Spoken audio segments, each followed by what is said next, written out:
Myles Garrett, came out about a few hours ago and said something in the press that I thought was really eye-opening. Came out and basically said that the Cleveland Browns haven't had the focus and attention to detail that he's liked coming out of a bye week. Did you feel like you guys practiced with a sense of urgency? I mean, with the stakes in this game, did you see that attention to detail that you guys have been talking about for a while? Not as much as I wanted to, but we still got another 2 days. Guys will sharpen up, and we got leaders on this team who will make them get prepared and get ready for Sunday, because it's not end all be all today, but when the time comes, I need everybody on their P's and Q's and ready, because to want to go home right now. So when you hear things like this, players are not just saying this. Is that somewhat disappointing though that it wasn't? I mean, I'm not going to sulk or sing my head. I mean, guys go about things differently, and it's not only on us as players, it's coaches, it's everyone. Having a focus on the task at hand, and I think we all have to look in the mirror and say, obviously, if we don't win this one, there won't be any postseason for us. What Myles Garrett is doing, he's sending warning shots. Myles Garrett has always been doing this. He's been doing this this whole year. He's done it in terms of calling out the coaching staff as far as the defensive coordinators and Joe Woods. He's done it in terms of saying that he did not back the move and get and to trade or cut or release Odell Beckham Jr. He's talked about it, that the team does not make adjustments. He's been systematically dropping little small breadcrumbs throughout throughout the entire year. He's been doing this to show you, I'm not excited. I'm not happy. I'm not content. As a matter of fact, I'm kind of salty. I really don't like what's going on here right now. And a lot of people in the media is not catching on to this, because one of the things that we've been seeing so far throughout this season is the entire season has become a test for Baker Mayfield. The entire season has become some sort of referendum on whether Baker Mayfield can play, whether he's a franchise quarterback, whether he's tough, how hurt is he, how much money is he going to get. All of these things, this is what the season has boiled down to. The Cleveland Browns are 6-6. Yes, Baker Mayfield is the quarterback. Yes, he's a number one overall pick. But you also have to understand that there's multiple other number one picks in that room. There's multiple other number one picks that are in that room, guys that have been making Pro Bowls, guys that are Defensive Player of the Year candidates, guys that also want $90 million, guys that are the highest paid guys at their position. So when they hear all this noise and all this stuff about why it matters that this guy is going to be getting money, why is he really hurt, should he sit, all of this stuff, those players say to themselves, why is this guy getting all this type of treatment? Like, what is he like? This guy, we 6-6, and half the reason we 6-6 is because of him. People feel like if the Browns don't go to the playoffs, if the Browns falter down these last 5 or 6 games, if the Browns somehow, just, end the season, and have some bad losses, that they're just going to come back status quo with the quarterbacks and the Van Pelts and the Stefanskis and Joe Woods, and everybody's going to say, well, we lost this year because Baker was hurt. We had a lot of injuries. Baker was hurt. We might need to get some more receivers. And what your boy Myles Garrett is saying is, no. We're not going to do that. I know nothing matters if we don't make the playoff. I mean, DPOY is nice, but I want to be remembered for bringing some Super Bowls here. I know Bake does and everybody else does. Individual glory, that'll come and go, but the city will remember a Super Bowl. If I win DPOY and then we don't win anything, then our names won't go down and be remembered for anything. We're not going to do that. You're not going to wipe a whole year off a slate trying to prove whether or not, or find out whether or not you got a franchise quarterback. Because for every single year you do that, you are jeopardizing the prime of somebody else's career. You think Myles Garrett says this lightly? He says, I don't care about the defensive player of the year. At the end of the day, I want to win championships. I want to win. I want to be in the playoffs. I want to consistently compete for championships. You think he's getting any younger? So what, he signed an extension. You think players that haven't signed extensions earlier have not forced their way out of cities? If you think you think he's above being like, look, man, y'all find out about y'all's quarterback if y'all want to. Figure it out. Who cares? But I'm off the ship. I don't got time to keep coming out here every single year talking about whether 5 years for Baker, 6 years for Baker. It's not Baker's fault.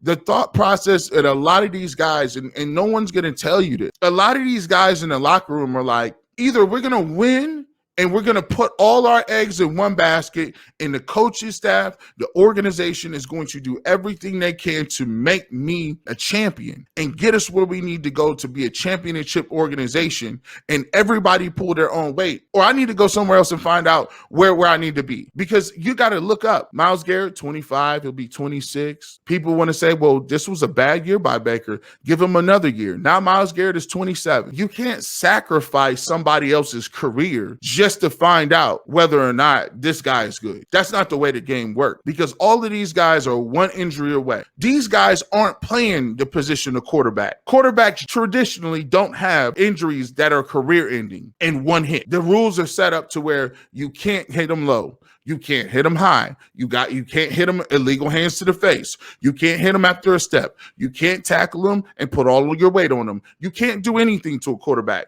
Traditionally speaking, that is why people say modern marvel, Tom Brady's playing for 90 years.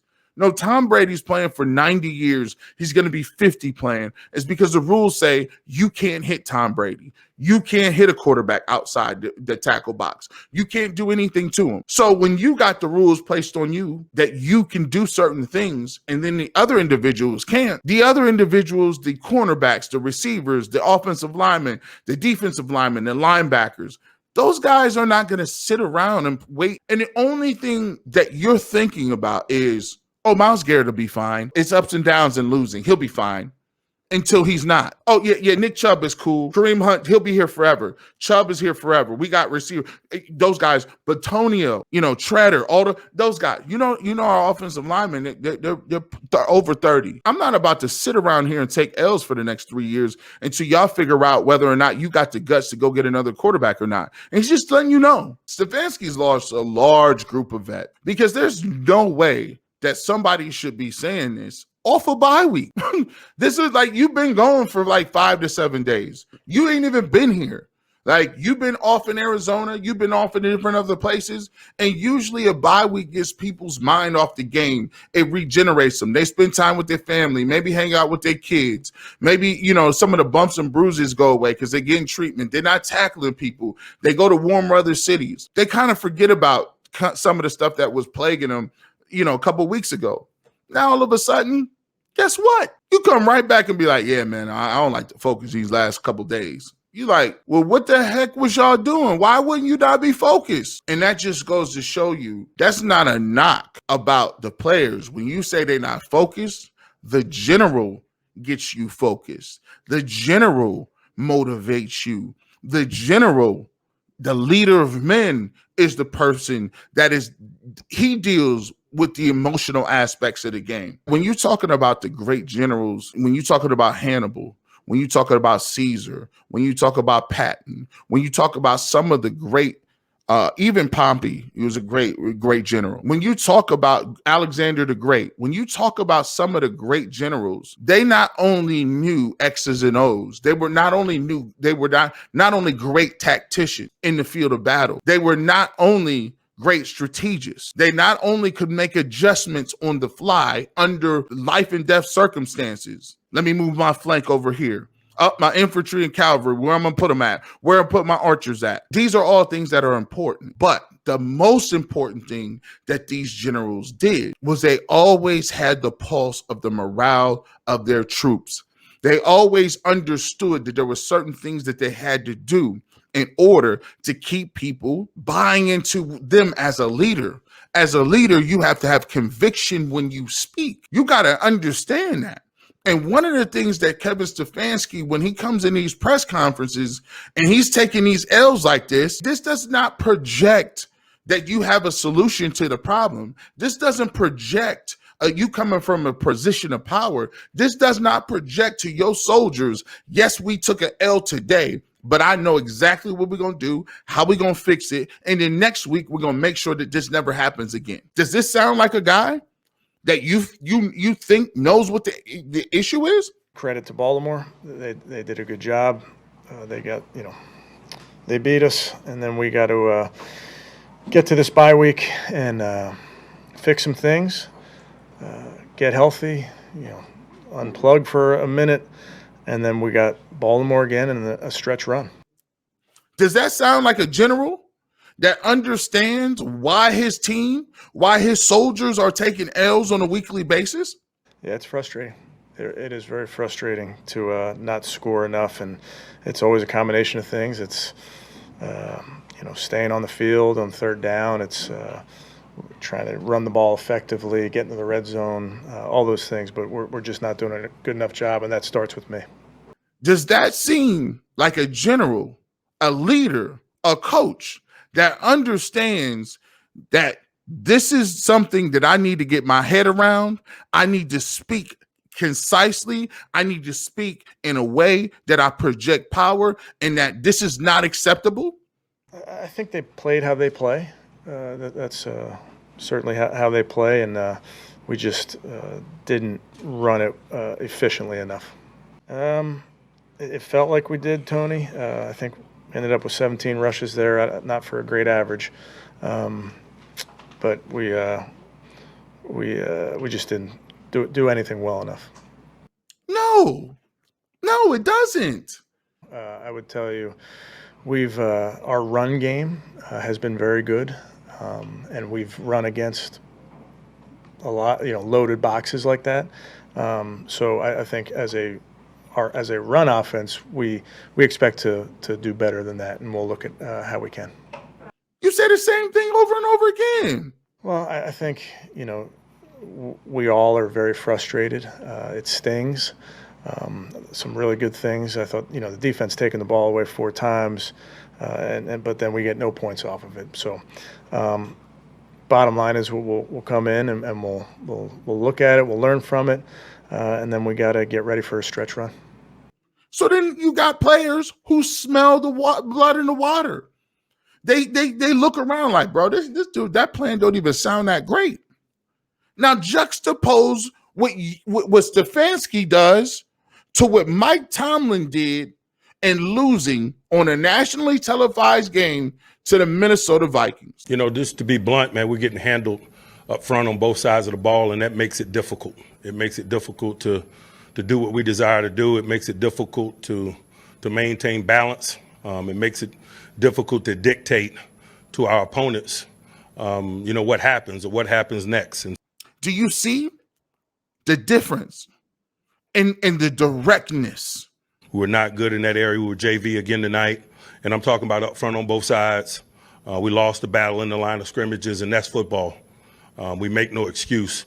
It is what it is. We'll turn over every stone to do that. We got a long week coming up between this and our next one. We'll make good use of that time and assess not only what we're doing, but who we're doing it with. In which he's talking to people. Do you see that? Do you see that? We stayed in the fight, but they're up 29 damn points at halftime. So I'm not going to make it more complex than what it is.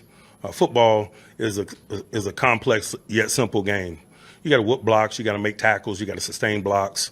You got to make sure your power is falling in the right direction.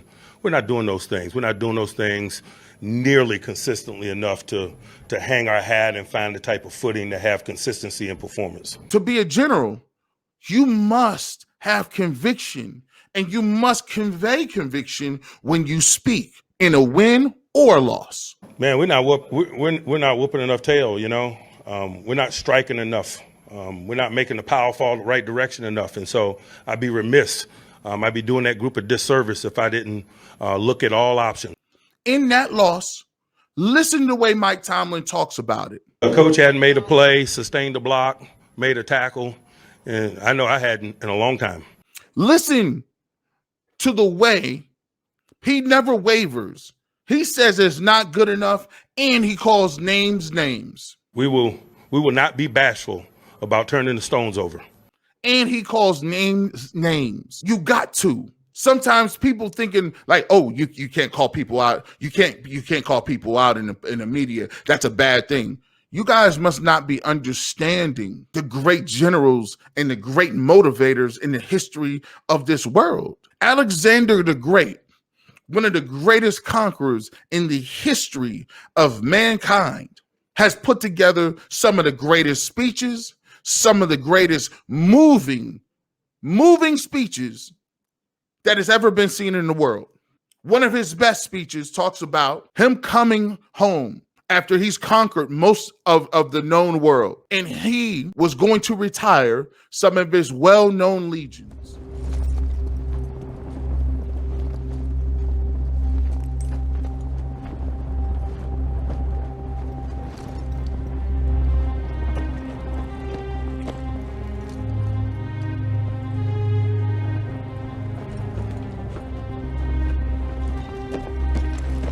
Some of his best soldiers. Some of those men were either, wounded due to battle. Some of them were older. Some of them were not up to speed. And he was going to send these people home with honors to their family. If all you know is you a soldier and they like, you trying to retire me? You trying to get me up out of here? These soldiers literally were going around trying to have a mutiny. He risked losing his whole entire army because of one or two people starting to whisper, I don't know why Alexander the Great gonna send us home. What I'm about to say isn't meant to stop you returning home. As far as I care, you can go wherever you wish. But I want you to know how you have behaved towards me, and how I have treated you. I'll begin, as is right, with my father, Philip. He conquered most of Thrace, taking the best harbors so there was trade and prosperity, and put the mines to steady work. The Thessalians, they used to terrify you. Well, we rule them now. Don't he understand?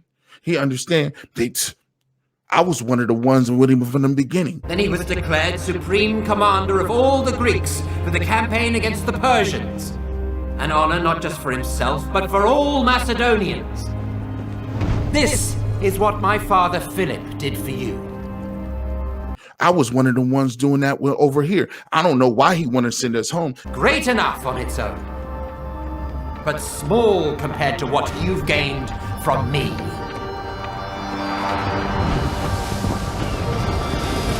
I crossed the Hellespont, even though back then the Persians still commanded the sea. You know what, John? You're right. I don't know why they wanted to send us home. We should be the ones over here. I should be general by now anyway. I defeated the satraps of the great King Darius and made you rulers of Ionia, Aeolis, Phrygia, and Lydia, and took Miletus by siege. The rest of the land surrendered willingly, and their wealth became yours. All the riches of Egypt and Cyrene, which I won without a fight, are yours now. Syria, Palestine, Mesopotamia, Babylonia, all belong to you. I should be leading the 3rd Infantry. I should have been doing this. And he want to send us home and put some of these other people that we done conquered. The wealth of Lydia, the treasures of Persia, the jewels of India and the outer sea. You are now satraps. You are generals and captains. What have I held back for myself apart from this purple cloak and diadem? Nothing. You know what? We need to get together. Hey, we need to have a committee. Meet me at the campfire.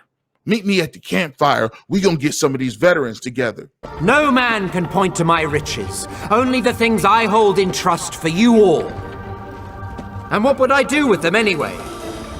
I eat what you eat. I get no more rest than you.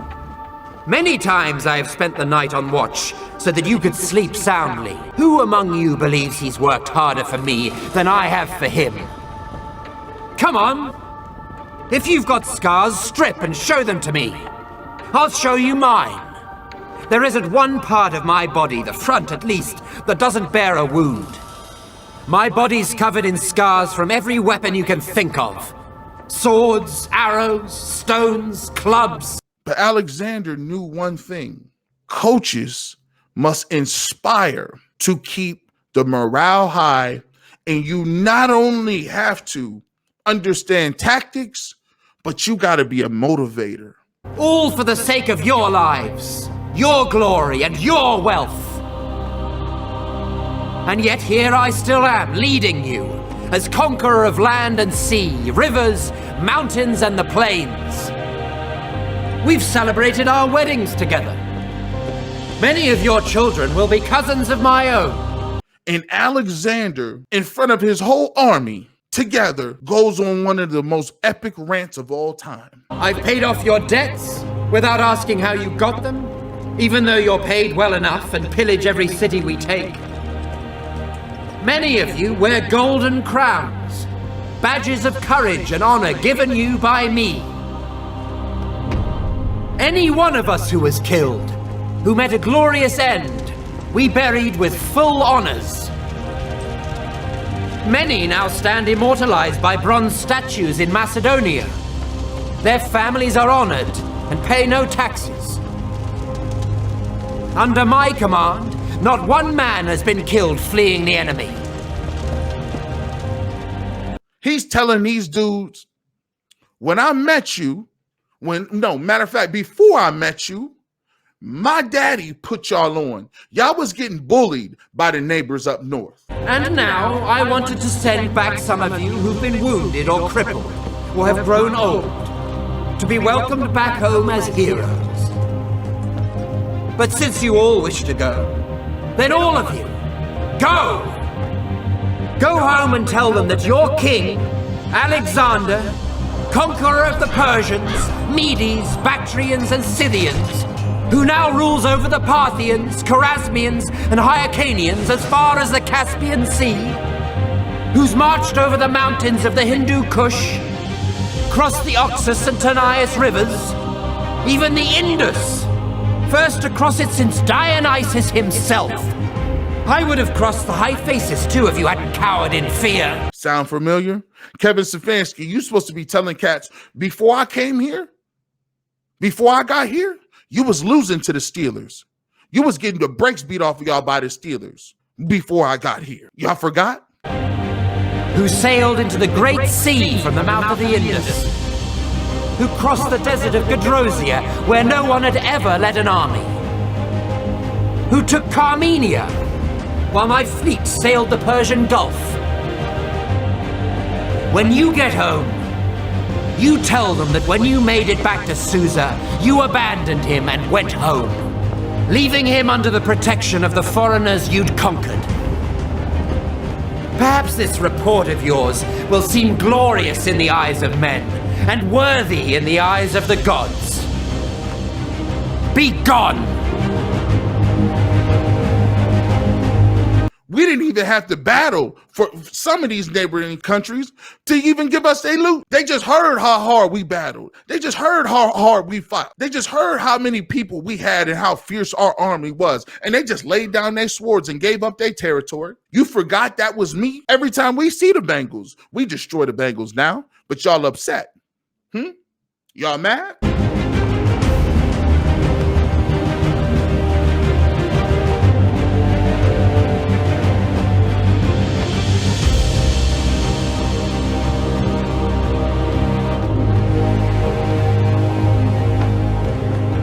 You see, sometimes you got to motivate and you got to talk to these people. Football is a game of emotion.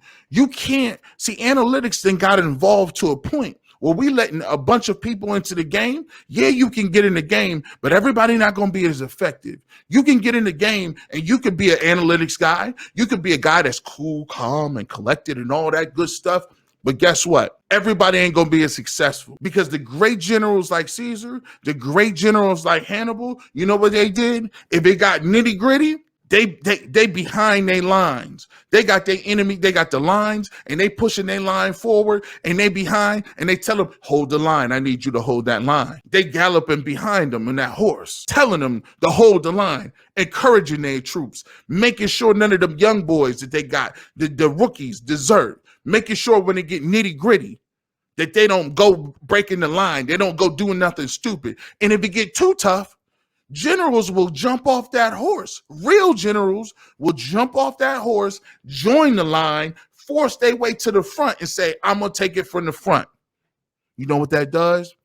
That invigorates a man. That invigorates your team because you showing them, I'm not asking you to do nothing that I'm not doing myself. I'm not asking you to put your life on the line and I'm back here eating ice cream and cake. We all the same. We one and the same.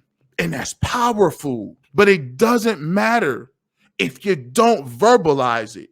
You got to verbalize it. You got to give it to them. It inspires people. Alexander the Great was able to go to his people and not only tell them painstaking detail by detail, this is where I started with y'all. There's what I ended with y'all. This is what I gave you. These are the funerals I gave you. These are the tax-free liens that I gave y'all people. And Kevin Stefanski needs to remind people this is what he was doing last year. Use the media to your advantage. Stop letting the media use you. Use the media to your advantage. People say, keep it in the locker room. That's the dumbest thing I've ever heard. They rush 4, and there's a whistle. Did the play clock run out? Yes, it did. Sloppy quarterback play. Quarterback and the center need to be on the same page there. We got to get the ball snapped. We have a veteran quarterback who's played a lot of football. I expect us to get the ball snapped. If we wanted to keep everything in the locker room, why do we go in the locker room and get your thought process then? Why do we interview people if everything was meant to stay in the locker room? We got to find some men that want to play basketball. And for the ones who don't want to play, do everybody a favor, quit. They know who they are because I told them. They need to quit. It's embarrassing. We had guys in there had a stat line 0, 0, 0, 0, 0. Why do we even broadcast anything if everything was meant to stay in the locker room? There has to be consequences now. There has to be consequences. Enough of talking about it. There has to be consequences for it. It's just not acceptable. I'm gonna watch every penalty, and if there are repeat offenders, there will be decisions made. No, you need to go out there and you need to go just like Mike Tomlin did and be like, this ain't good enough. This ain't working. And you know what I'm going to tell you about this? Up front in the trenches, definitely ain't working. Here's what we're going to do. We're going to spend this next week to figure out who playing and who ain't playing. See what that do? Can't turn the ball over 5 times like that. Holy crap. I don't know who the hell we think we are when we do something like that. See, motivation comes in 2 things. You can either give somebody positive reinforcement, negative reinforcement, or you can just scare the hell out of them.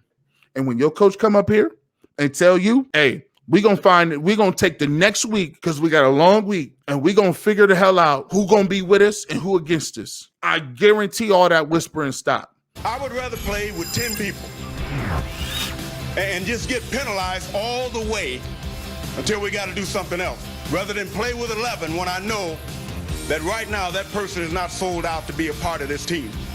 It is more about them than it is about the team. Cannot play with them, cannot win with them, cannot coach with them, can't do it. Because at the end of the day, them young boys that ain't had the opportunity, that been running down on kickoff, that ain't got no big contracts, that they baby mama on their neck, that they driving that Honda Accord, ain't got no money, that practice squad 12,000. You think they're gonna be all in there talking about Coach Tomlin tripping? No, they're gonna be right there waiting for that opportunity in that bye week. See, that's the way the game works. But you got to motivate guys on a higher level. I need your mom to hear that, your cousin to hear that, your mistress to hear that, your pastor to hear that. You might not be getting no tithes and offering next week because you might not be playing, bro. Your mistress is not getting another bag. Sorry. Your wife's not getting a vacation. Sorry. The point of this matter is, do not lose the core of your team worrying about 1 or 2 people. Do not let your whole army desert just by worried about one or two people. Because if anybody saw what I saw and reading what I'm reading, that's exactly what's happening. Don't take my word for it. You got to do your research for yourself. And with that, listen for the Clippers.